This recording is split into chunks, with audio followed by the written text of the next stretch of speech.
Il y a des choses que le corps sait bien avant que nous ayons les mots pour les nommer.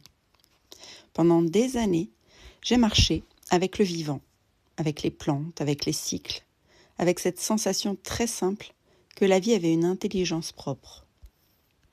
Et puis, il y a quelques années, le design humain est entré dans ma vie.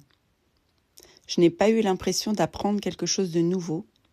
J'ai eu l'impression que quelqu'un venait de poser une carte sur un territoire que je connaissais déjà. Il y a une question que l'on me pose souvent. Quel est le lien entre le design humain et le chamanisme ?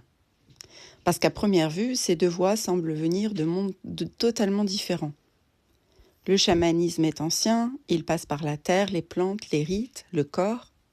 Le design humain semble plus moderne. Il utilise des schémas, des cartes, un langage presque technique. Et pourtant, dans mon expérience, il parle exactement de la même chose. Il parle du retour à la nature. Pas la nature comme un concept, la nature comme un état d'organisation vivant, la nature comme ce qui existe quand rien n'est forcé.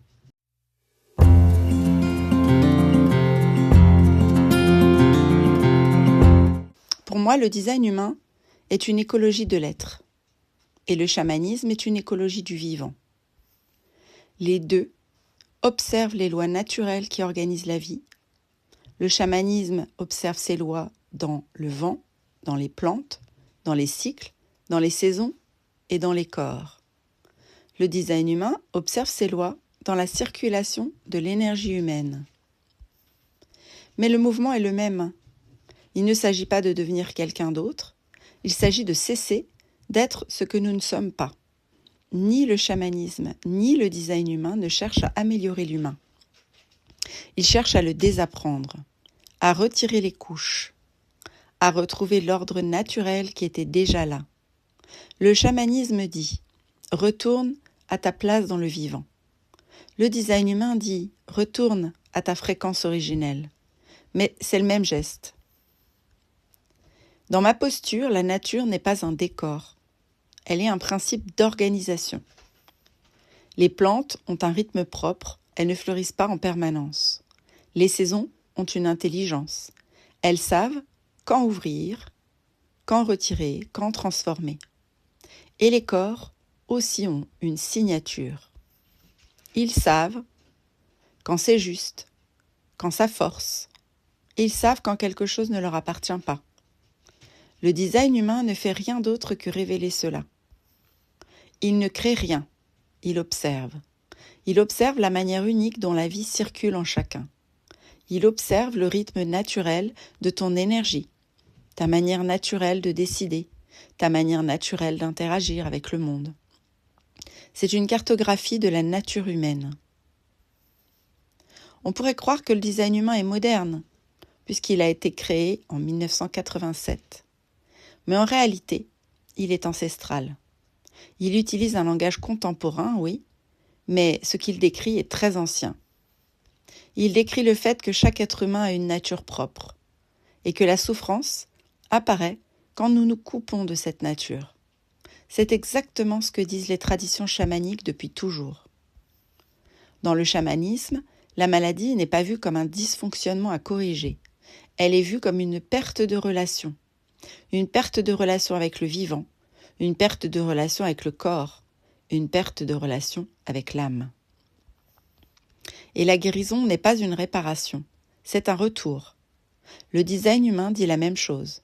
Il ne cherche pas à te corriger, il cherche à te ramener à ton fonctionnement naturel. Dans les deux voies, le corps est l'autorité, pas le mental, le corps. Le chamanisme passe par l'expérience directe, par la sensation, par la relation vivante. Le design humain aussi. Ce n'est pas un système à croire, c'est un système à vérifier. Tu n'as pas besoin de croire que ton autorité est dans ton corps, tu peux le sentir.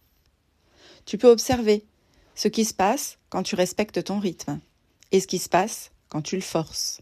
Le corps, c'est toujours avant le mental. Pour moi, le chamanisme et le design humain sont complémentaires. Le chamanisme est une voie vécue, il te ramène dans la relation directe avec le vivant, avec les plantes, avec la terre, avec les cycles, avec ton propre corps. Le design humain est une carte. Il te permet de reconnaître ta nature. Il met des mots sur ce que ton corps sait déjà. Il dit « Voilà comment la vie circule naturellement en toi. » Mais la carte n'est pas le territoire. La carte ne remplace jamais l'expérience. Elle la soutient. Elle la confirme et elle la rend plus lisible. Dans mon accompagnement, je ne transmets pas deux systèmes. Je n'enseigne pas le chamanisme d'un côté et le design humain de l'autre. J'accompagne un retour à la nature humaine. La nature végétale comme miroir. Le design comme boussole. Le corps comme lieu de vérité. Et le rythme comme médecine. Le design humain permet de reconnaître la forme unique de ton énergie. Le chamanisme permet de la réhabiter. L'une éclaire, l'autre ancre. Mais les deux ramènent au même endroit, le vivant. Le point commun le plus profond entre les deux voies est le désapprentissage. Nous avons appris à nous couper de nous-mêmes, à ignorer les signaux du corps, à forcer des rythmes qui ne sont pas les nôtres, à devenir adaptés plutôt que vivants. Le design humain permet de reconnaître où nous nous sommes éloignés de notre nature. Le chamanisme permet de revenir, pas par la compréhension, mais par l'expérience, par la lenteur, par la présence, par la relation. Ce que j'accompagne, ce n'est pas un changement. C'est un retour à l'ordre naturel de l'être. Un retour à la manière dont la vie s'est déjà circulée en toi, sans effort, sans force, sans construction. Le design humain et le chamanisme ne sont pas deux voies séparées, ils sont deux langages d'une même intelligence, l'intelligence du vivant. L'un la décrit, l'autre la fait vivre.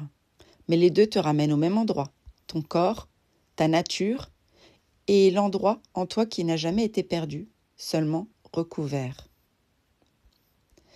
Le design humain est entré dans ma vie il y a quelques années, 3 ou 4 ans. Alors que le chamanisme, lui, n'est pas entré un jour précis, il a toujours été là. Pas comme un enseignement, pas comme une pratique, mais comme une manière de percevoir le vivant. Comme une évidence du corps. Une manière de sentir que la nature n'est pas séparée de nous, que nous faisons partie d'un même tissu.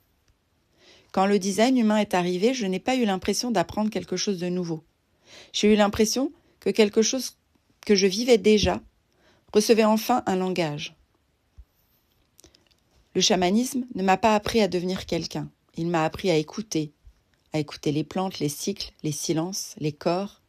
Il m'a appris que le corps sait, qu'il sait avant le mental, qu'il sait avant d'avoir besoin d'expliquer.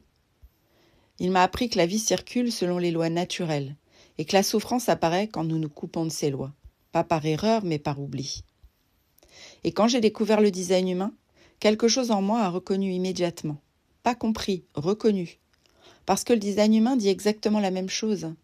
Il dit que chaque être a une manière naturelle de fonctionner, une manière naturelle de décider, une manière naturelle d'interagir avec la vie et avec les autres. Il dit que le corps est l'autorité et que le mental n'est pas fait pour diriger la vie. C'est exactement ce que le chamanisme m'avait appris, mais avec un autre langage. Aujourd'hui, je pourrais dire que le chamanisme est une écologie du vivant et que le design humain est une écologie de l'être. Les deux observent la même intelligence. Le design humain ne fait rien d'autre que révéler la nature. Il montre le rythme naturel de ton énergie, il montre l'endroit où la vie circule sans effort. Il est venu me confirmer, il est venu nommer ce que mon corps savait déjà. Il est venu mettre une cartographie sur une expérience vivante. Il est venu me dire ce que tu ressens n'est pas une anomalie, c'est ta nature. Et cette reconnaissance est profondément réparatrice, parce qu'elle met fin à l'idée qu'il faut se corriger. Elle met fin à l'idée qu'il faut devenir quelqu'un d'autre. Elle permet de revenir à ce qui est déjà là.